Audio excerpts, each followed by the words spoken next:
सत्ता में अब बात आज की सबसे ट्रेंडिंग पॉलिटिकल खबर का, जिसके केंद्र में दो गैर राजनीतिक व्यक्ति हैं। इसमें पहला नाम है सोनम वांगचुक का, जो लद्दाख के एक क्लाइमेट एक्टिविस्ट हैं। इन्हें कल रात में दिल्ली पुलिस ने हिरासत में ले लिया। दूसरा नाम है गुरमीत राम रहीम का। ये दुष्कर्म और हत्या का दोषी है। इसे पैरोल मिली है, वो भी अगले 20 दिनों तक जेल से बाहर आजाद घूमने की, खुली हवा में सांस लेने की, और गंभीर अपराध में सजा पाने के बावजूद 266 दिन तक जेल से बाहर रह चुका है वो। और इसमें 20 दिन और जोड़कर एक नया रिकॉर्ड भी बनने जा रहा है। जबकि सोनम वांगचुक दिल्ली पुलिस की हिरासत में है। एक क्लाइमेट एक्टिविस्ट का हिरासत में होना और रेप हत्या के एक दोषी का पैरोल पर जेल से बाहर रहना, इस विरोधाभास पर कई आरोप हैं और महत्वपूर्ण सवाल भी हैं। वैसे तो इन दोनों घटनाओं का एक दूसरे से कोई संबंध नहीं है, लेकिन संयोग से 24 घंटे के अंदर ये दोनों बातें हुई हैं। इसीलिए सरकार पर विपक्ष के हमले का ग्राफ काफी तेजी से बढ़ा है। कांग्रेस समेत विपक्षी दल सरकार और दिल्ली पुलिस पर काफी आक्रामक हैं और अब सरकार से तीखे सवाल पूछे जा रहे हैं। इन दोनों खबरों पर हमने सत्ता की एक कुंजी तैयार की है, जिसमें पहले ये समझेंगे कि लद्दाख के सामाजिक कार्यकर्ता सोनम वांगचुक को हिरासत में क्यों लिया गया, ये पूरा मामला क्या है। दरअसल अनुच्छेद 370 खत्म होने के बाद से लद्दाख केंद्र शासित प्रदेश है। सोनम वांगचुक लद्दाख को पूर्ण राज्य का दर्जा देने और उसे संविधान की 6ठी अनुसूची में शामिल करने की मांग कर रहे हैं। इसी मांग को लेकर उन्होंने 1 सितंबर से दिल्ली की पैदल यात्रा शुरू की है। कल सोनम वांगचुक सिंघू बॉर्डर पहुंचे। उनके साथ करीब 150 प्रदर्शनकारी थे। दिल्ली में प्रवेश करने के बाद दिल्ली पुलिस ने उन्हें और उनके साथियों को हिरासत में ले लिया। अब इसी मुद्दे पर राजनीति हो रही है। कांग्रेस, आम आदमी पार्टी समेत करीब सभी विपक्षी दल सरकार पर सवाल उठा रहे हैं। कांग्रेस नेता राहुल गांधी ने कहा है कि सोनम वांगचुक और सैकड़ों लद्दाखियों को हिरासत में लेना स्वीकार नहीं किया जा सकता। कांग्रेस महासचिव प्रियंका गांधी ने कहा है कि प्रचार तंत्र में दुनिया के सबसे ताकतवर प्रधानमंत्री लोकतंत्र में इतने कमजोर हैं कि चंद पैदल यात्रियों से वो डर गए। जबकि दिल्ली की सीएम आतिशी ने पूछा है कि क्या लद्दाख के लिए लोकतांत्रिक अधिकार मांगना गलत है? क्या 2 अक्टूबर को सत्याग्रहियों का गांधी समाधि जाना गलत है?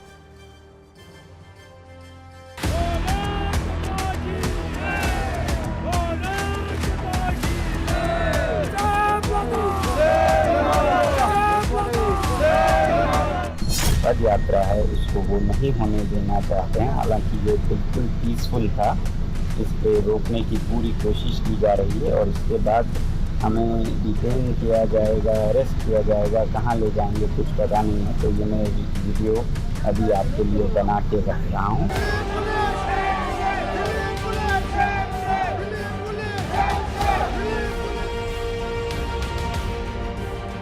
हम चाहते थे हमको यहीं पे रखे, हमने कोई ऐसा इलीगल काम नहीं किया था। हम पीसफुल प्रोटेस्ट कर रहे थे, हमको जबरदस्ती जो है गाड़ी में बिठाया जा रहा है या हमारे साथ नाइंसाफी हो रहा है। दिन दहाड़े डेमोक्रेसी के यहाँ पे मर्डर हो रहा है। दिल्ली आने के बाद इस तरीके के व्यवहार, हम कोई चीज नहीं, हम अपनी हक मांग रहे हैं।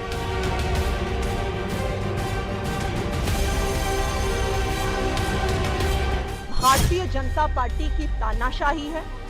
हम सोनम वांगचुक जी का पूरा समर्थन करते हैं। लद्दाख में एलजी राज खत्म होना चाहिए और उसी तरह दिल्ली में भी ये एलजी राज खत्म होना चाहिए। You cannot detain the people unnecessarily without any reason. They are only holding peaceful demonstration. This is what I want to say.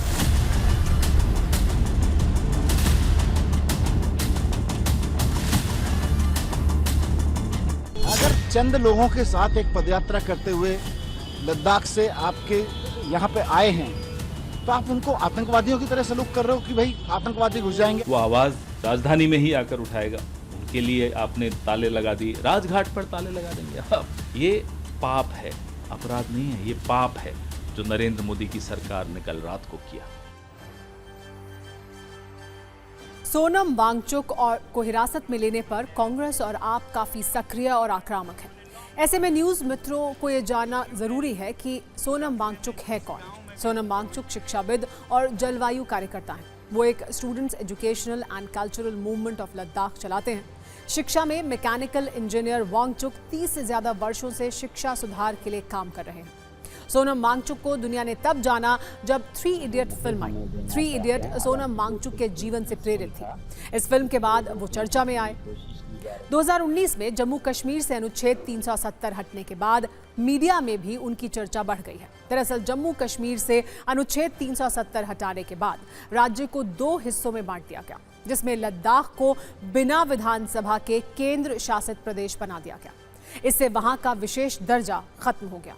इसके बाद सरकारी नौकरियों और भूमि अधिकारों में पर्याप्त प्रतिनिधित्व की मांग, लद्दाख को 6ठी अनुसूची में शामिल करने, लद्दाख को पूर्ण राज्य का दर्जा देने और लद्दाख में एक और संसदीय सीट को बढ़ाने की मांग के लिए उन्होंने आंदोलन शुरू किया। इन मांगों को लेकर वो 21 दिनों की भूख हड़ताल भी कर चुके हैं। अब तक के उनके सारे आंदोलन शांतिपूर्ण रहे हैं। ऐसे में विपक्ष ये सवाल कर रहा है कि लोकतांत्रिक मांगों पर किसी को ऐसे हिरासत में क्यों लिया गया।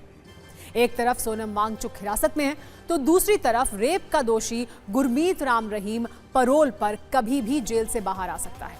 विचित्र संयोग यह है कि जब भी चुनाव होता है, चुनाव से ठीक पहले किसी न किसी कारण से राम रहीम जेल से बाहर निकल ही आता है। अब कांग्रेस के नेताओं से लेकर कार्यकर्ता तक ये सवाल पूछ रहे हैं कि ऐसा क्यों होता है कि चुनाव के समय ही राम रहीम पर पैरोल और फरलो वाली कृपा बरसती है।